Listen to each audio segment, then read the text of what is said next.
you so much for joining us, Korey. I'm so excited because I am too. I've been wanting to have this conversation with you for so long. Every conversation we've had, I've enjoyed so much. So I'm looking forward to this. This is going to be fun. Yeah, for sure. I am too. And I'm especially looking forward to it since you're the one that inspired this podcast in the beginning, which I think a lot of people don't know, but we'll get into that story in a second. I just wanted to start by just having you quickly introduce yourself, tell us a little bit about who you are and the work that you've done in the industry. Okay. Well, I am Korey Pollard, and I'm a bumpkin from Walla Walla, Washington, who ran away and joined the Circus of Hollywood when I was 18 years old. And I moved here to Los Angeles with $150, my mother's borrowed car, a quarter ounce of weed, and no clue. And 35 years later, God has allowed me to find myself in Him and get sober and travel the world working on movies and TV shows as an assistant director. And I've produced a couple of films, one of which was our Color of Threads. I got to be a part of that, which was fun. I've had a really long, crazy career. It's unfathomable to me that a bumpkin from the Pacific Northwest could have started doing film work at 12 years old as an extra and then end up down here making movies for 35 years and getting paid for it. Yeah, your story is so cool to me because I know a lot about it, but I just it's so cool to me because you, like you said, you just came from such a small town, a small place, and you've had so many experiences and been through so many things. You've been through addiction, you've been through childhood trauma, you've also been through really crazy acting experiences as a young person and really crazy AD experiences, and you were a set dresser at one point, and you've just done so much in the industry. And it's really a tribute to who you are, I think, because all of your stories, the theme that I see weaving through all of your stories when you tell stories about all the amazing opportunities you've gotten in Hollywood is that you've just made these really cool connections with people, and people really grow to love who you are as a person. And I think that's a huge testament to who you are. It's a theme I see weaving through all of them. So I just think that's really cool that you say that, because I'm sort of, because of the trauma and the abuse and the things that I've been through, I often can't see myself in a positive light. I'm always just trying to keep up or seek approval, or, it's a very interesting thing. It is, we all have a God-sized hole in our heart. And some of us try to fill it with everything but God until we meet God, right? Until we actually can accept the grace. And I was not raised with a grace God. It was a manipulative God. It was a, nationalist God. It was a, whoever's speaking's way or the highway God. It isn't the God of love that I know today. It isn't the God of inclusion. It isn't the God of grace that connects and binds all things together. It was very divisive. And if you didn't believe in sprinkle, dunk, kneel, or bow this way, then you were wrong. Your church is wrong. Our church is right. It just was stressful, and I didn't like it. So I wanted out of that. I didn't believe in that. I didn't want that. Right. But yeah, there was something in me always guiding me. But I wanted out of the environment that I was in. And recently, in the last few days, some things have unfolded that I will tell you about that are making me feel seen, like what you just said. Like I can say, oh, thank you, instead of, oh no, yeah. But there is a gift that God has given me to be personable, to be completely honest and real to the best of my ability. And it is serving me very well right now. Absolutely. I love that we mentioned your authenticity as a person and how that's such an amazing gift that God has given you, because this whole podcast, like I said, was started based off a conversation that I had with you pretty much about exactly a year ago now. Wow. At this point, it was the first time I met you. We were at the LAFSC, the student film school thing, while we were at Sunscreen Film Festival last year. And we had this really beautiful conversation about being a Christian in the industry. because you have a lot of experience with that. And we talked about this idea of, like, in terms of how people treat each other in the industry and on set and all of those things. We came up with this really cool concept, which I'm sure we didn't come up with, but it was along the lines of like, leave the Christian, keep the Jesus. Yeah. I don't know if you remember. That's the thing that I say to Christian filmmakers is, how about you take him off the screen, put him in your heart and shut your mouth. Let God work through you. Don't try to sell anything, because it's that's what I grew up under, was you got to evangelize. And it's not authentic. It's fear-based. If I don't get the notch, I'm not going to get the reward. And the reward for me is now. The presence of God is in the kingdom in the now, in the presence of another person that I'm talking with who might have the question. Right. And I don't have to give them an answer till they have the question. And I think it's also about, like, that puts us in a position where we can open ourselves up to people and be welcoming, like, whoever they are. And then if they have those questions, we can answer them, rather than closing ourselves off to people right from the get-go, you know? Yeah, because we can shut them down. If I'm giving them an answer to a question they're not even asking, and we know what the answer is for that hole in our hearts, for that thing that brings wisdom, brings courage, brings grace, all that. We know that because we're experiencing it. And we're trying to live it on a daily basis. And currently I'm really struggling with the label of Christian. I'm a follower. I'm a seeker of Christ. I'm a seeker of God. But man, right now that label is very hard for me with what I see happening in this white nationalist version, that's currently dominating the media and stuff like that. And it's a struggle. And I think also, like, in terms of creativity specifically, the church in general kind of has a history. We've talked about this so much on this podcast, of censorship of a lot of things. And that could be really difficult for creatives sometime. And so that means that often, like, when we're a follower of Christ and we're identify as a creative person who has creative pursuits and dreams and goals and wants to work in creative industries, we have to step into those pursuits with a lot of faith.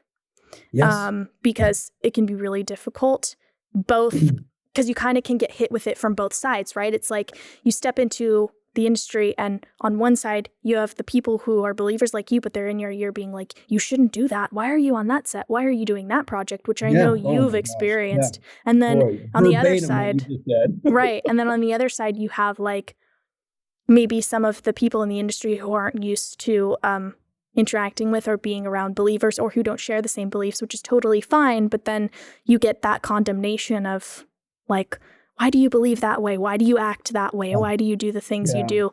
I'm curious what your experience is specifically, like, I have two very specific experiences like that. And both of them involve the same producer and the same assistant director that I was working with when I was a PA on one film. Then I was actually the second assistant director. There's 3 assistant directors. We're not going to go into, like, the hierarchy, but there's 3 of us, and you move your way up, and then you're the guy. That's the first AD is kind of the deal. So I was on this movie called The Most Wanted, which was, I don't know if you've ever seen a movie called It's a Mad, Mad, Mad World. Very old movie. It's a race movie. Everybody's pursuing something. And this movie was like that. This guy refused an order in the military. The military, he ran and is free in our country. He was told to murder someone, and he didn't do it. And so the government is after him, but they can't catch him. So they get the brilliant idea to put him on Most Wanted and put a bounty on his head. And so this movie is about people being pursued. I mean, people pursuing this guy. They see him on the street and they want the $1 million, so people come after him. And so it was a very chaotic, huge action movie to make in Los Angeles. And that was where I fell into this gifting that because I don't have any training in this, but of handling large action, large amount of things happening at one time, 200 cars needing to be put into a traffic pattern on a road and making it happen. They have to have the safety, to be able to get cars off the side and drive the emergency vehicles through. Like, all this had to be happening. It was all happening in real time. And I was deeply involved with all the planning. And I wasn't on the assistant director team. I was a PA. And I bonded with this producer. I bonded with this second AD. I watched them fall in love in a meeting that we were having. And I went, oh, would you guys like me to leave? And they joked and laughed, but then they ended up getting married and having kids, like I was like, oh, should I leave? And it went on for the whole movie, me messing with them. And at the end of the movie, apparently I'd done such a good job. The producer told me that he tried to get me into the Directors Guild without me having to get the rest of my days. He felt like I was that integral, and I was just blown away. But it was after a 19-hour day. We were shooting two people in a car at night, and it got light, and we put the car under a bridge and put black duvetine on either side of the bridge.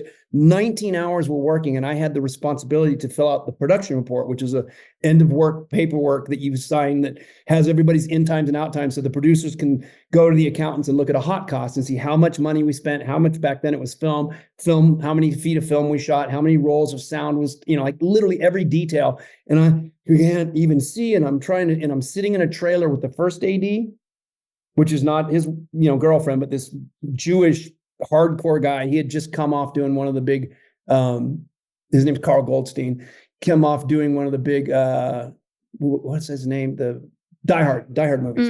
And so this was the next kind of movie like that. It was a very big movie. And we're sitting there together, and I'm filling out the paperwork. I can't even think straight. 19 hours we've worked. It was light, dark, then light again.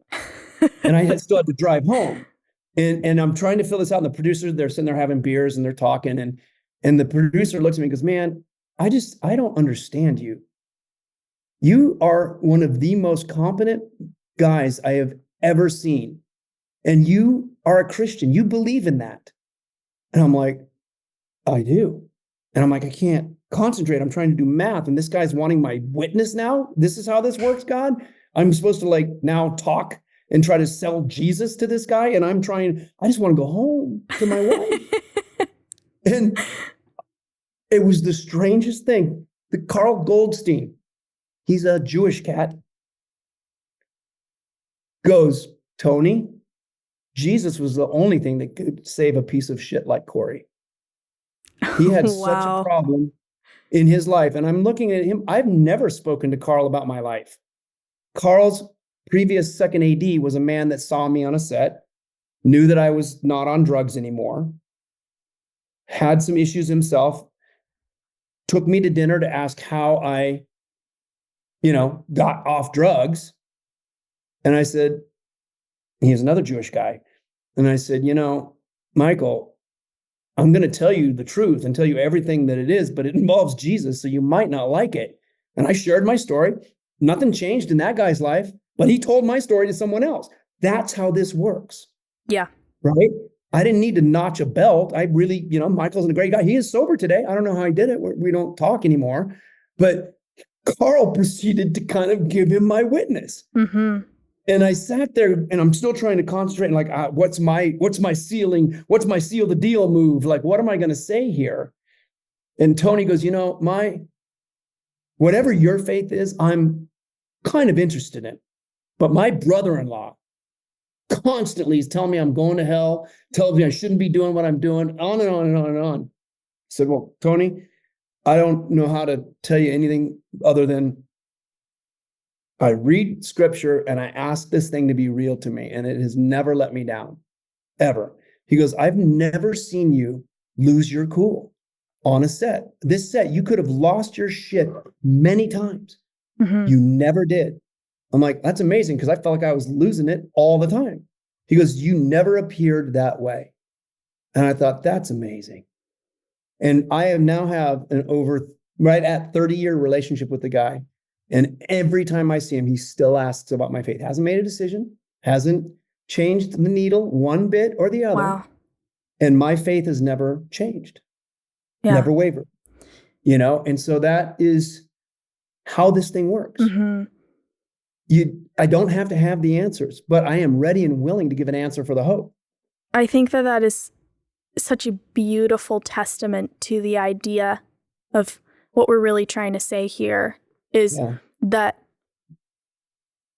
faith and sharing who God's character is, you don't have to bludgeon someone over the head with it. It is just living. And in a space like a film set, especially like the ones that you've worked on, because you've worked on some really big shows in Hollywood. It's crazy. like in a space like that that's so tense and stressful all the time, where you have so many people who do blow up and who do act like that, and to the point where that's the norm, right? Like this guy seeing you and he's like, you never blew up once, and you totally could have, right? That is so inspiring, and I think that is one of the biggest reasons why it's so important that as Christians, we don't close ourselves off to those jobs that are like, well, it's not a Christian movie, so I'm not going to do it.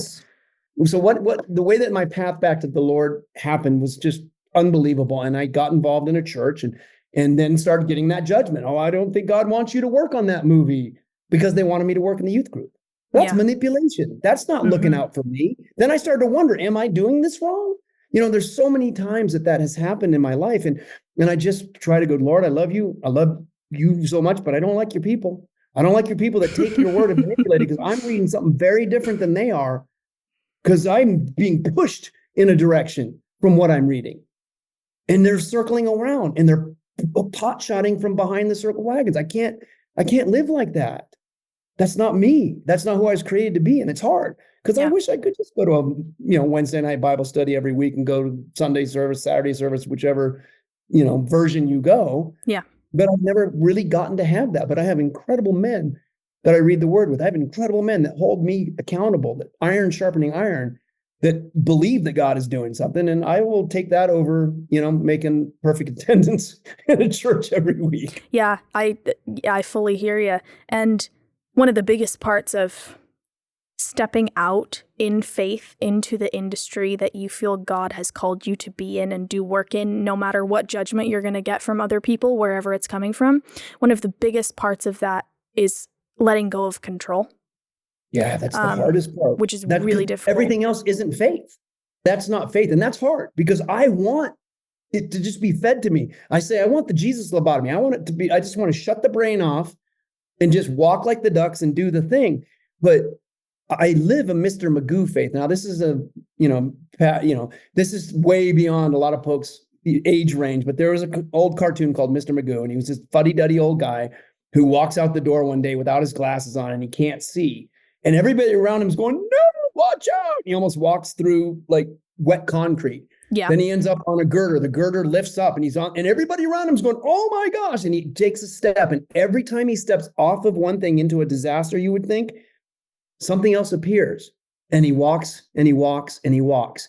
That's the faith that I want to live by, is that I am blinded to what everybody thinks should happen, because I'm looking so intently upon God and what I think God is saying to me to do in the moment, without the results of what might need to happen outside of me making sense to anybody else. And that's terrifying, because it looks like insanity. Oh, wait a minute. Didn't they say that about Jesus? You're crazy. You don't have a home? You're hanging out with those people? Wait a minute. I'm being told I shouldn't be hanging out with those people, but aren't those people who he came for? Not the ones sitting in church to make their lives better. Because the truth will set you free, but guess what it does first? It makes you miserable, because it shows you who you are, who we all are at our core. And we're all fallible, mixed up people with a God-sized hole that fill it with, I chose drugs and alcohol, then it became my job. Yeah. And then it can become food. Then it can be shopping. Then it can be pornography. It can be anything. Mm-hmm. Anything that distracts me from God. And so I appreciate that you see that, and at your age that it is appealing to you, the being authentic and genuine and trusting and walking. Because it says your word will be a light unto my path. Now, do you know what those oil lamps were like that they walked with? It was like a little tiny bowl that had a wick in it, olive oil. Do you know how much you could see when you're walking in the middle of the desert with not much, but one step in front of you? And we want to say faith is, I'm called to do this, and I know that in 5 years, I'm going to build the biggest ministry, and I'm going to tell them 10 movies about this and that. I don't know what I'm going to do tomorrow. You've told me before, part of that stepping out in faith is you may not be the creative that you think you are.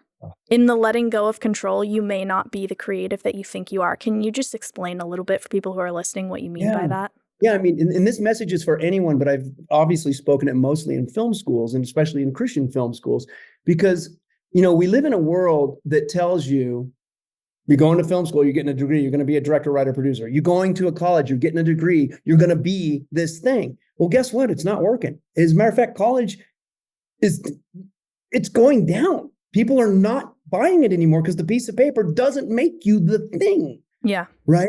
And because of my willingness and my desperation, let's say, to want to work in the movie business so badly, I was willing to do anything, any job to learn. And so I started as that extra. I became, I ended up acting in Stand By Me. We don't even have to talk about that. But the reality that I then became the furniture mover. After having been in a film that turned into a classic film, I went and was a furniture mover that never saw the set. Mm-hmm.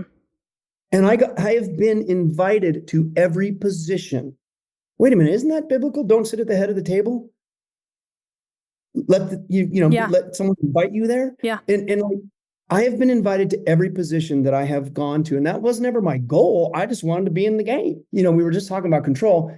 People think the assistant director is in control. What the assistant director is responsible for everything, in control of nothing. Yep. And so I've been given a servant's heart. So I've created a way of working as a servant leader. I'm serving the needs of the departments to get to the place where we're all going to make it, that I can get you to the set and say, stand on that mark, roll the camera, and let's go. And that's the goal. Mm-hmm.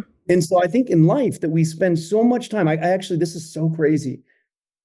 I barely graduated high school, and I gave a speech at Yale, at Branford College of Design at Yale. Wow. About this very thing, which it's so bizarre. I'll tell you how it happened, then I'll tell you the crux of the speech. But my nephew was there in a design firm. They were working on doing this community project. He's into city planning and ergonomics of cities, and he's gone on to MIT, created his own PhD. I mean, he's done really well with this. And that was a kid that thought he was going to be a writer and wanted to go to Amherst, and only applied to Amherst. And I kept telling him he was that what do you call those? What's the highest level of Cub Scouts? Isaac would know.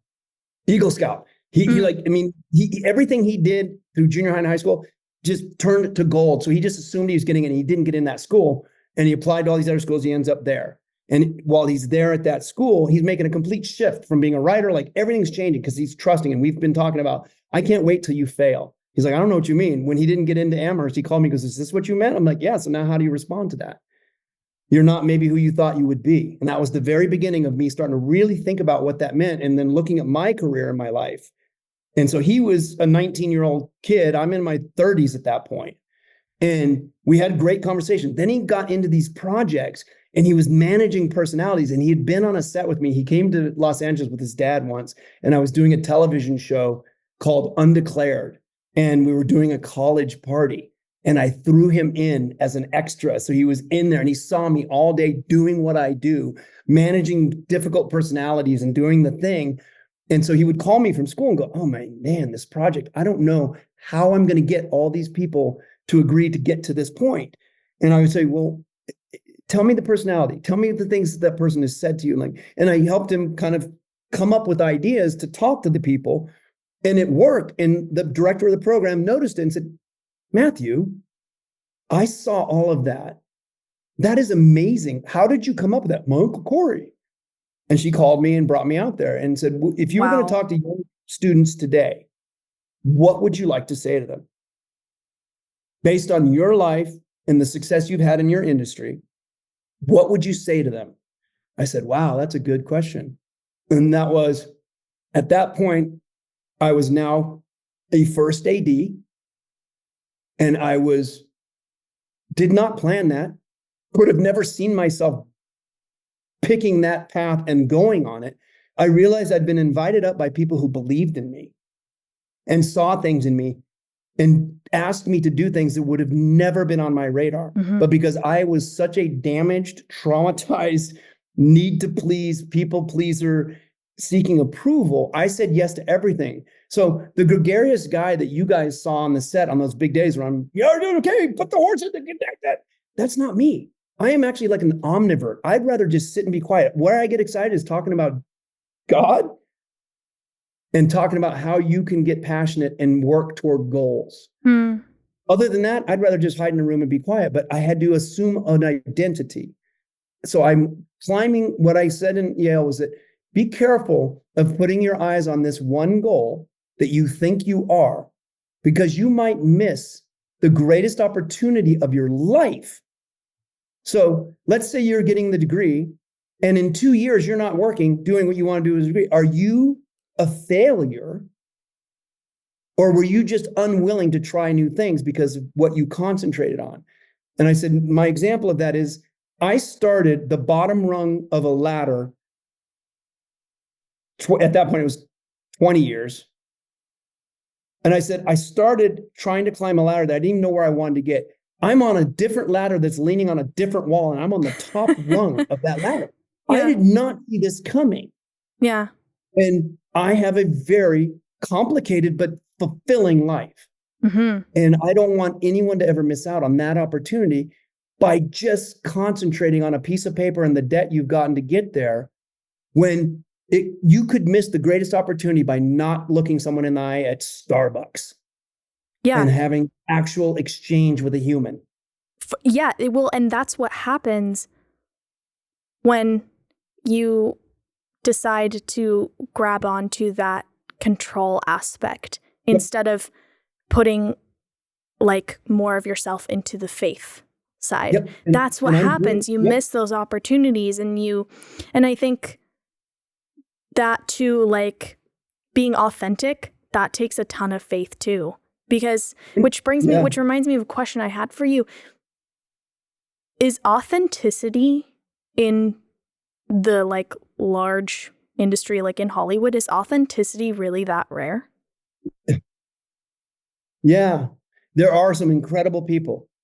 And then there are people that seem incredible. And then the next minute I was just having a conversation in this room an hour ago with a guy who had that happen to him. And an agent seemed to be supportive of him. Some bad things happened to him. And he was being very honest about it. And then suddenly after that supportive meal, gone. It seems authentic, never would be honest about it, but not entirely. It's not full of, I've had some incredibly authentic people and still have friends that are incredibly authentic. As a matter of fact, I'll tell you a story, literally. So I'm in that place where I'm going to a whole new level of faith and a whole new spot in career, because it's easy to become addicted to making the kind of money that I've made for 26 years in the Directors Guild of America. 35 years, I've been pretty, I've not really ever been without a job in the business. And I started to look at my life and the way that I was working and how I felt inside, because I was as authentic as I could be, but I was still seeking approval in a way that wasn't letting me truly be me. But the thing that I've gotten over and over, and this is back to kind of what you said in the very beginning, and I want to say thank you again, because from the first set that I walked on as a set dresser, after Stand By Me, after having been the extra, and then working behind the camera, it was said to me by the first AD on that job, I am so glad you're here. Having you on this set is like a breath of fresh air. Yeah. Your enthusiasm, your passion for this, your desire to learn. And I get that comment a lot, and it means a lot to me, because I am a kid in a candy store. I still love it the same. So, but I became addicted to the false sense of security of being booked out and having tons of jobs and not being able to breathe or think about myself or what I want to do, then taking time off to be with my family and pretending I was going to be creative and I would audition, or I was going to make that short film with my friends. I'm going to act in that thing, and I did nothing for 35 years for myself, but I poured myself into students. I poured myself into other people.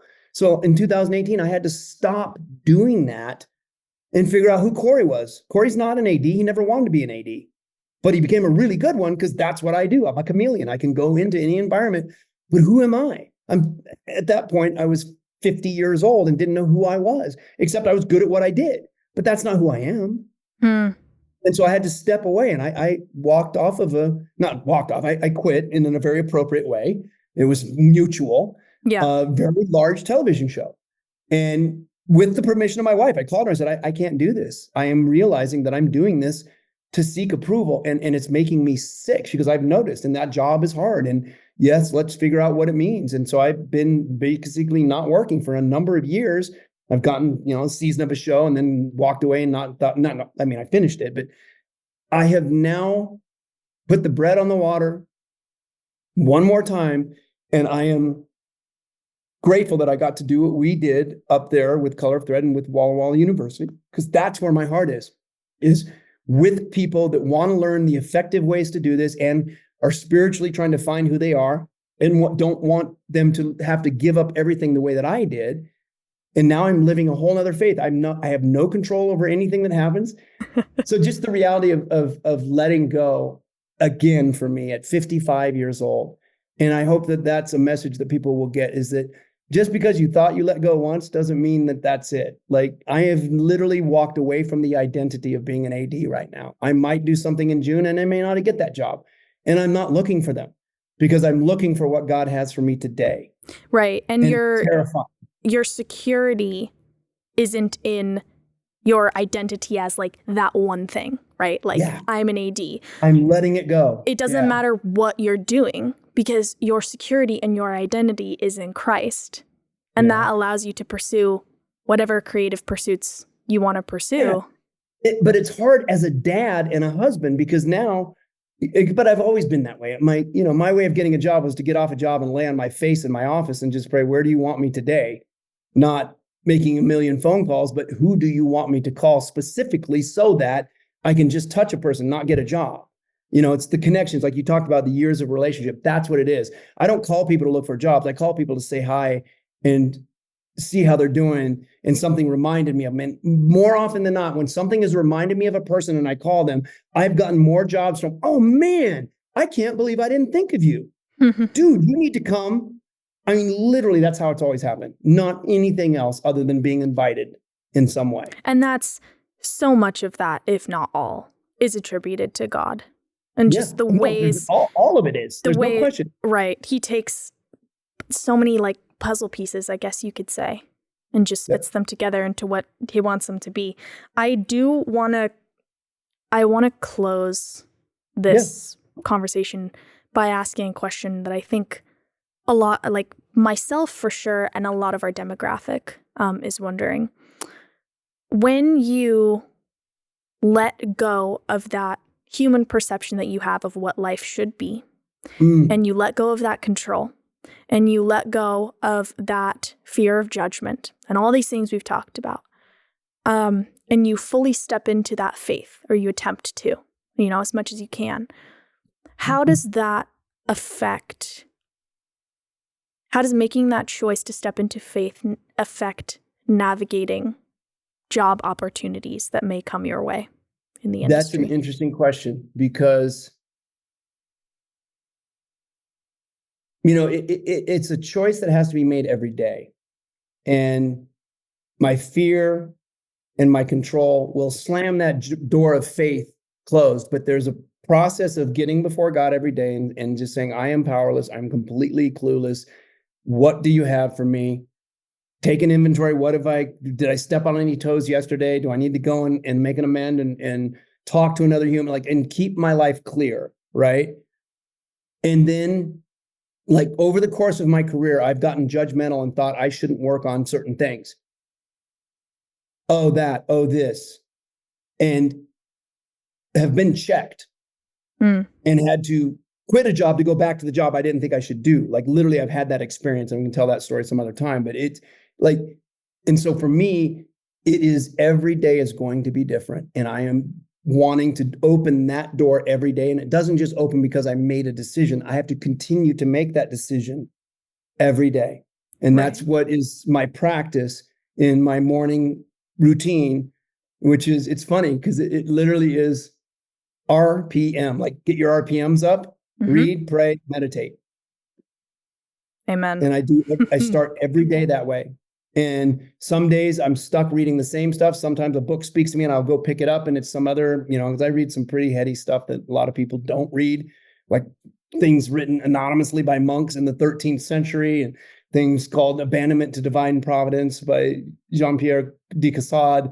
And, one that's literally written by an unknown author that is just these powerful short meditations on what it means to live a surrendered life. And that particular one is one that you might want to even put in the show notes because it's a game changer. It's called The Cloud of Unknowing.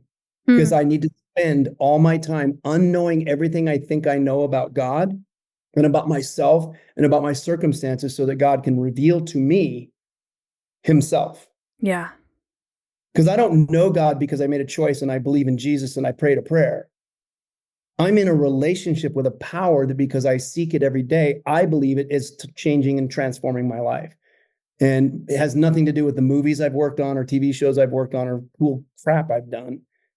It has to do with that I just want to be available and experience the kingdom of God now. And that happens every day. It's not a choice. Did I answer that question? Yeah, so well, so beautifully. I think sometimes we think, like, especially in today's day and age, we're really conditioned to want results like super fast, right? Like That's immediately.